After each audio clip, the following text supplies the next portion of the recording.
The fight for justice for Tyrone Dro Davis Jr. is still ongoing.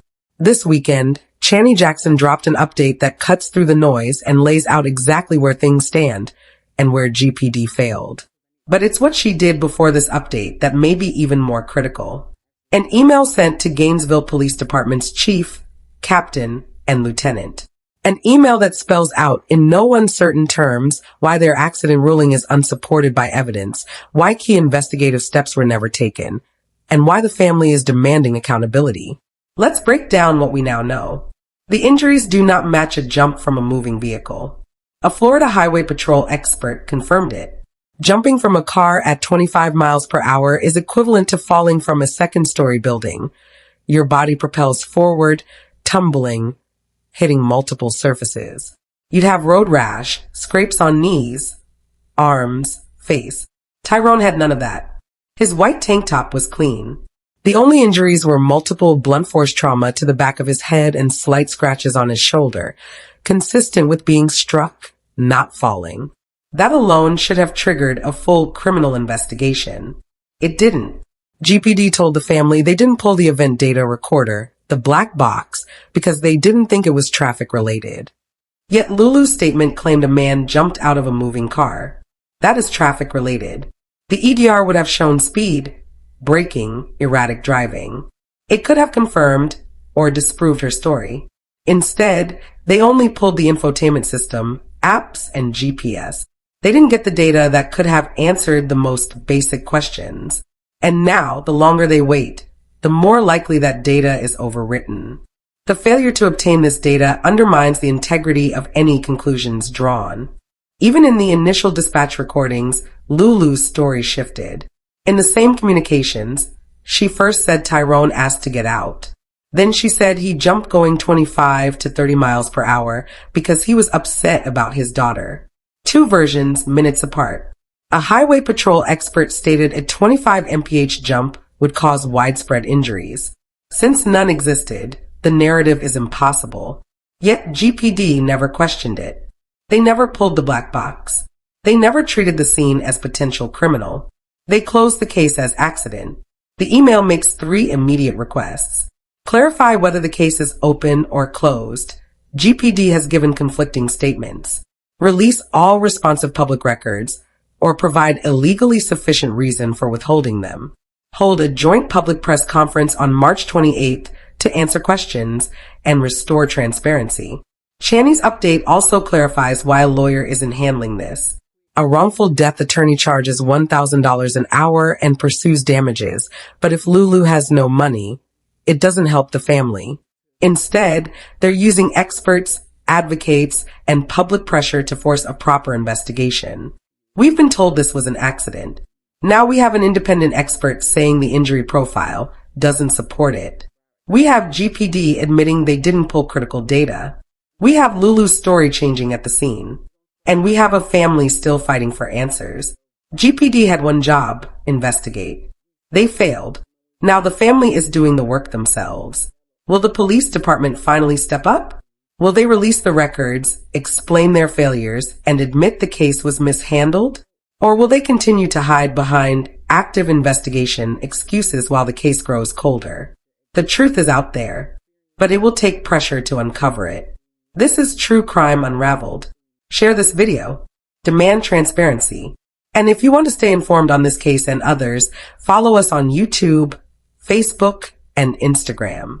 Drop your thoughts in the comments. We read every single one. Justice for Dro. Happy Sunday. So this is actually a quick Justice for Dro update, but I wanted to make sure that I gave it on this Sunday. It's a quick update because I need to do another video related to some other updates in my actual city related to Gainesville Housing Authority. And then also I have a nephew that was found deceased as he was serving time in Broward County in South Bay Correctional. And so the reason that this is a quick update is on Friday, Natalie Davis, one of Dro's family member, his cousin, and I, we sat and we went through the working theory that was developed by a research team that was pulled together from across the country.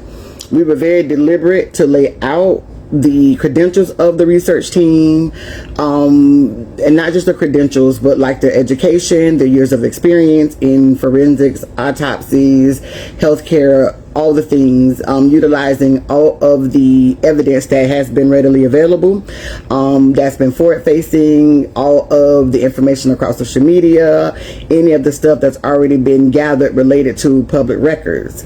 We've been very deliberate to do that, not even just in the spirit of transparency, but also for clarity, because there's been so much innuendo, so much incorrect information. We were able to dispel a lot of rumors, a lot of theories that people actually had. And one of the reasons that this is so important is as you're seeking justice, to ensure that you have the best and the most accurate information.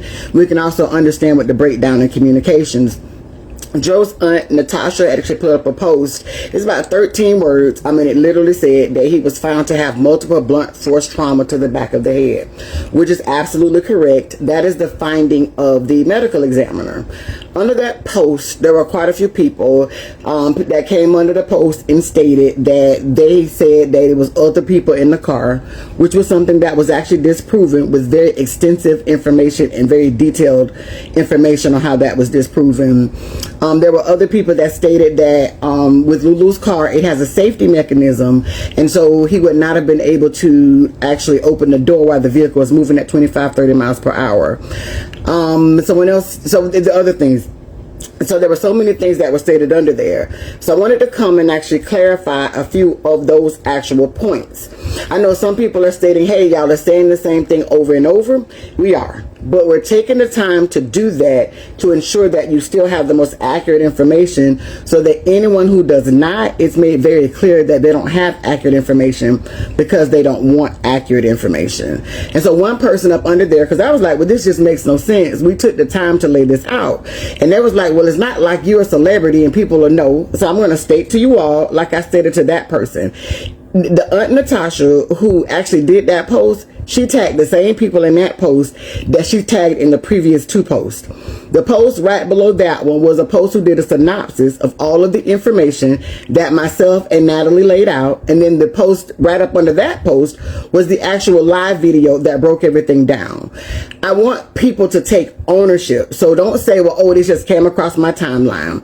The same effort that it takes for you to comment inaccurate and wrong information, it actually takes less effort. If you just would have scrolled a post down, you would have understood that with Aunt Natasha's point, where it actually came and it was derived from. It wasn't pulled out of somebody's ass. You all don't like how candid and very straightforward I am, but at what point do you all take ownership of actual, like some people just want common sense?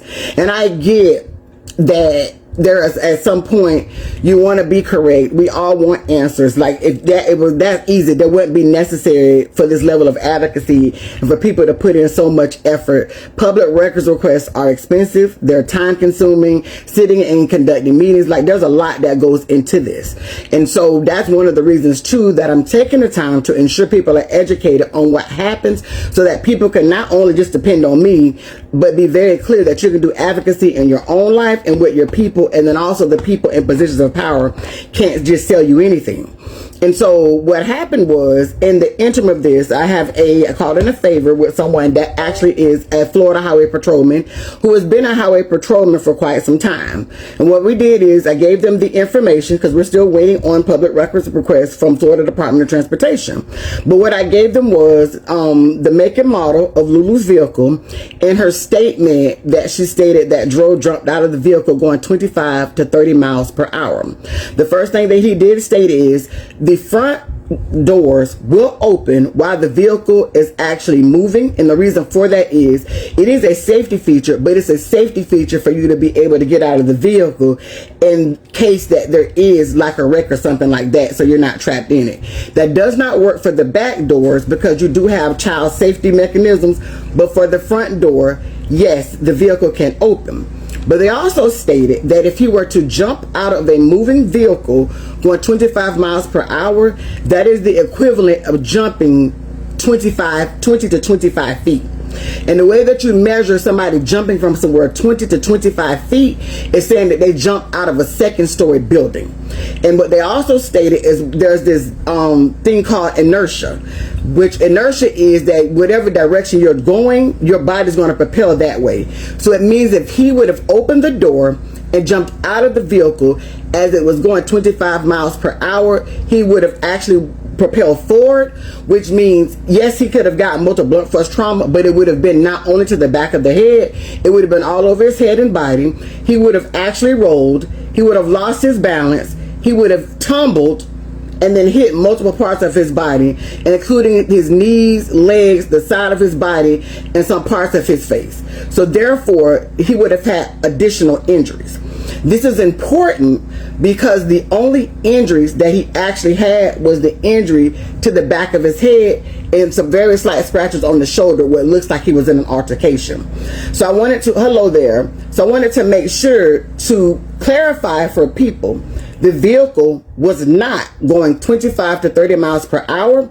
The highway patrolman also stated very clearly that Gainesville Police Department was very egregious in their failure to properly investigate, because when they were given a statement by Lulu that he jumped out of the car going 25 miles per hour, they absolutely should have pulled, it's called the EDR, which we call it the black box, because that absolutely does not make sense. When she gave a statement stating that he jumped out of a vehicle going 25 to 30 miles per hour and he had no injuries to his body except for the injuries to the back of the head and slight like finger scratches, not road rash, that was very clear that that was not true.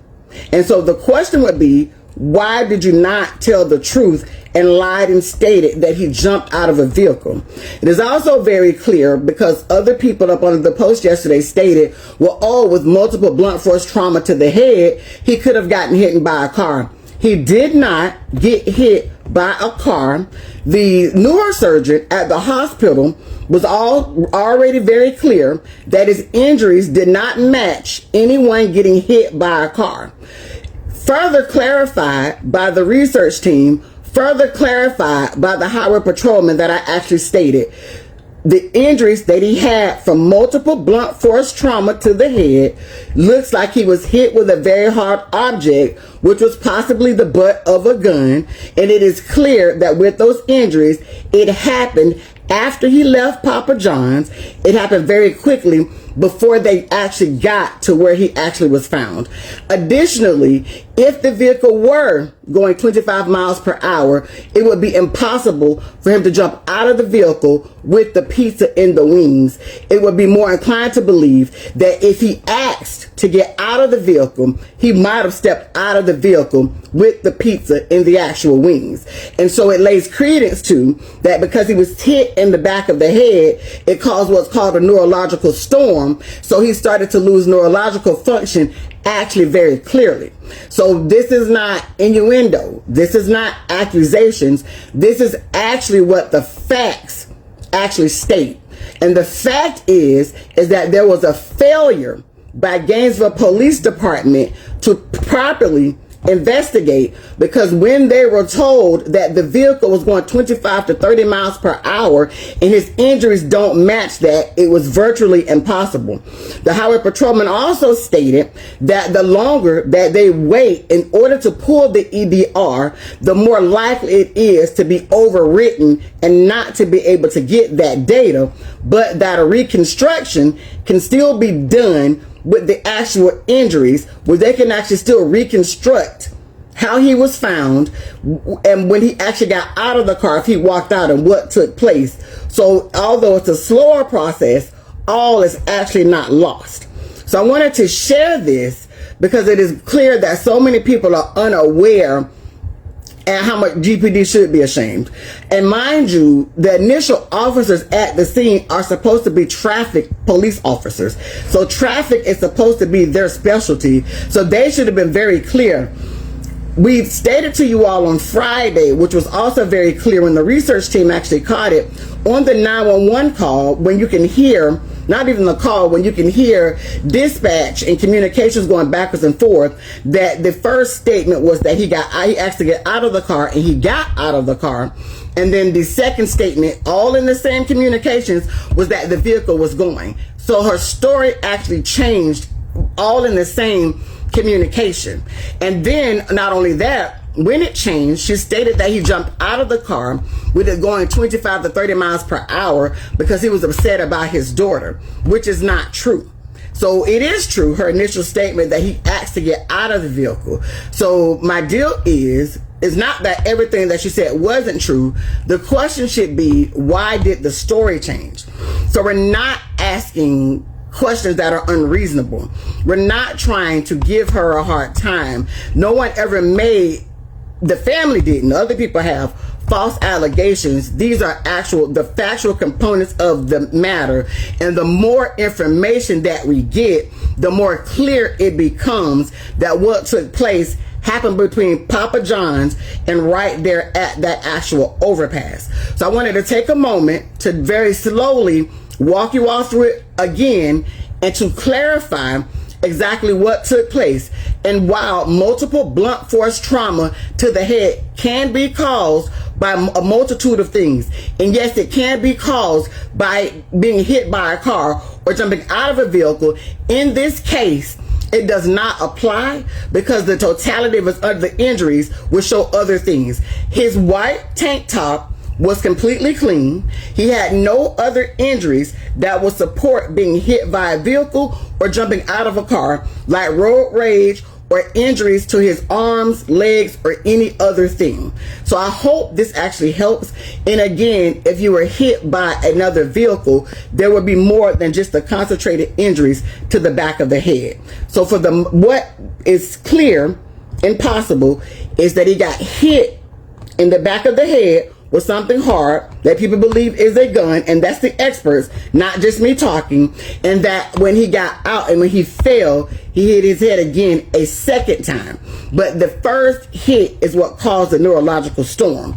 And the other medical evidence, and you can go find the video on Friday, actually states that other things happened to show that his body was shutting down, like him urinating on himself, not him being able to be oriented. So there's a plethora of other things that you can see in the working theory.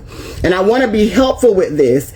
And there was one other thing to clarify as well, because someone went back and pulled up a ticket that he had in 2011 stating that he opened the door of a vehicle. And so I know a lot of people that are following are not from Florida. So if you're not from Florida, let me help you. Quite often, especially if you're a person that's into cars and you're at car shows or you're at the beach or in a funeral procession, you stunt or after the club by opening up the door of your car and hanging out of the window. So it's not a history, and mind you, we're talking about 15 years ago, of him jumping out of a vehicle. So this is not, so even as that narrative has been out there, I want to clarify that even under those circumstances, it's very normal for a person to open their door at that particular time in Florida. Right now, if you go see a black person's funeral, you will see people hanging out of the car. And so I want to name that because we're not hiding from things that actually come up. We want to dispel what the rumors actually are, and we want to separate the truth from the myth. And someone says, question, if they find that she had any involvement, will she get prosecuted?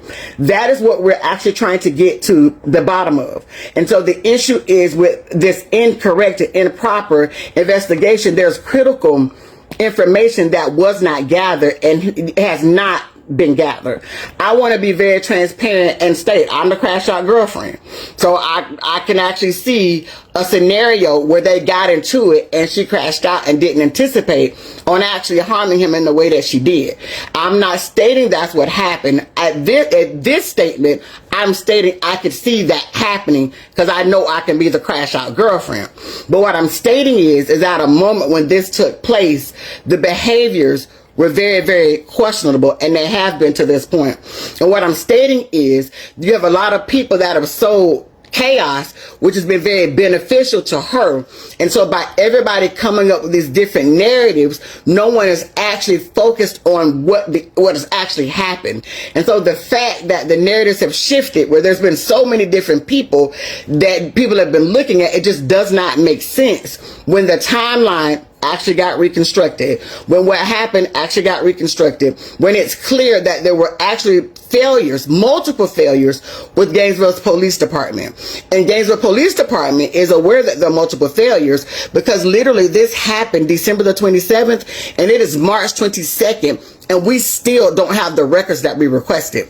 And mind you, 2 weeks before we met with Gainesville Police Department, they had verbally stated that the case was closed. And yet, even when I followed back up on the records, they stated that the case wasn't closed until Thursday, which is the day before we met with the family. And then even when they responded, they're like, oh yeah, it is closed, but then we still got to get them prepared. Well, it's a case that you just closed. What is it that you actually got to prepare?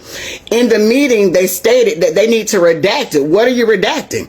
Because there's not much information that's actually in there when you're talking about redacting what? We know the addresses, we know his name, and his name was actually incorrect in the report. And so typically when you do a redaction, it's because you're not trying to give up the victim's address. Well, this victim is no longer with us.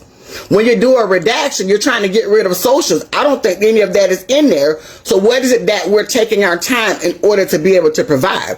And so that's one of the reasons that instead of just waiting on Gainesville Police Department, we've gotten records and requested from Gainesville Fire Rescue, Alachua County Fire Rescue, and Alachua County Combined Communications, and even Gilchrist County. Those things are still valuable because they help to reconstruct the timeline, and Florida Department of Transportation. And now we just submitted another public records request to UF Health for those medical records. And the reason for that is because even when we met with law enforcement, the neurosurgeon and the people that cared for him at the hospital were already clear that his injuries did not point to being hit by a car.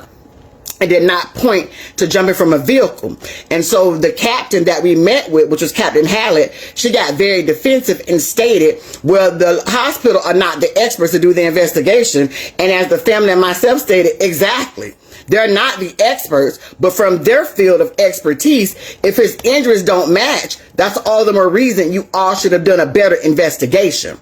And so I also want to clarify, because someone else stated that the black box information had been pulled. That is not accurate. The EDR, which is the monitoring system, was not pulled. They pulled what is called the infotainment center, which is like when you have apps in the GPS and those particular things. With the EDR, it would have shown the braking pattern. If there was any sudden braking that took place, or any sporadic erratic driving, or even possibly showing that the door opened while the vehicle was moving, which actually could have supported her case. But we know by his injuries that it would not have. So although it takes two warrants to get both of them, it does not make sense that they did not get a warrant for both. So we want to be clear that justice has not been obtained yet, not because something didn't happen, but because because the law enforcement didn't do their part. There's a question of why the lawyer is not doing this, because the lawyer, any wrongful death attorney, charges about $1,000 per hour. And so like they're very clear.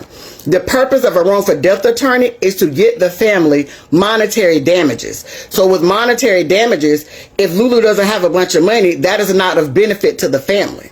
And so therefore, why would it make sense to charge the family $1,000 per hour for them to be the ones to now go out because they're charging a premium for the PI, and then even for the part that I actually do, when it makes more sense. And mind you, you can go find a wrongful death attorney who will take their money, who will put them on retainer starting at $50,000, and still not get the return on investment and the justice that they need, when they can pay the private investigator themselves. They can get my support as it relates to advocacy, and then when they get what they need, they can move forward with an attorney, or this can go through the actual criminal process. So that is the reason for that. And then, and even with the other phones, GPD never asked for the other phones, have never gotten the other phones. Yes, they can retrieve those deleted messages with a search warrant. They just never have attempted. When we asked them about the other phones, they literally said they didn't see the value. And for us, there has to be a value, because why were the phones not produced in the first place proactively? So to us, if they weren't proactively produced, she felt like there was something on the phones that she did not want them to see. And yes, I absolutely agree that when this is over, the family should sue the police department and the county for the failure to do their job. And that's what it is. So I wanted to make sure that as we wade through all of the chaos and all of the confusion, and I don't care what picture is actually painted, there's a lot of diligence that is happening. There's hours and hours each day of work that's being done.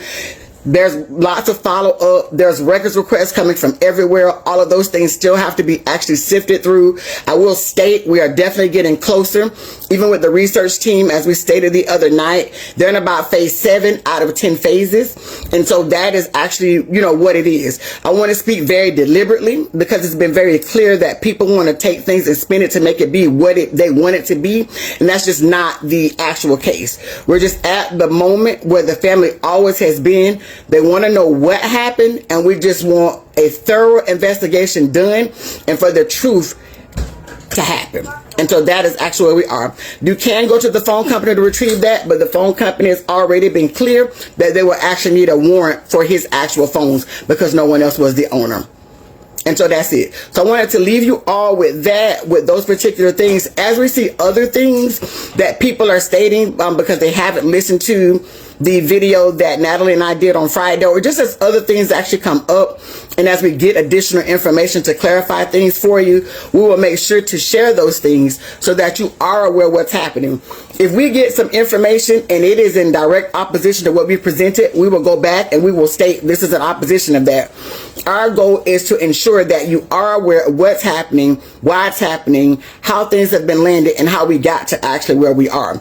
I also want to be clear in the final point that even with Gilchrist County, they were very deliberate and wanted to go all in. The reason that they backed up their investigation was because of Gainesville Police Department. The good thing in that is that now with the research team, and from the medical perspective and the recreation of the timeline, it wasn't actually necessary for Gilchrist County to do that. So that is a good part. But also being very honest, that what we can see with Gainesville Police Department, there are absolutely some gaps, and we expect that once we also get the calls and the logs from Alachua County Fire Rescue and from the Combined Communication Center, that we're also going to see some additional gaps. And for a Florida Highway Patrolman who has more than 20 years of experience to speak very plainly and state that as soon as Gainesville Police Department was given a statement stating that the vehicle was going 25 miles per hour, it should have been a red flag because none of the injuries actually matched that, speaks to their lack of due diligence. It speaks to the reason that it has taken so long is because of what they didn't do, not because the family is emotional and overthinking this. It's just proper protocol and procedures were not filed. And one of the next steps we are going to take is actually go to the chief of police at Gainesville Police Department and state the information that has been shared with us by a Florida FHP who does accidents all the time. So this would be their expertise, and make very clear to them what they did not do related to pulling that black box, and what they did not do stating to actually recording the actual and they stated that they did record it, I guess, over the phone, the statement of Lulu. We're all waiting to see it so that we can see what other things they did not pick up on. So as I state, we will continue to proceed forward and to make sure that you all are informed with those things. So you all enjoy your Sunday.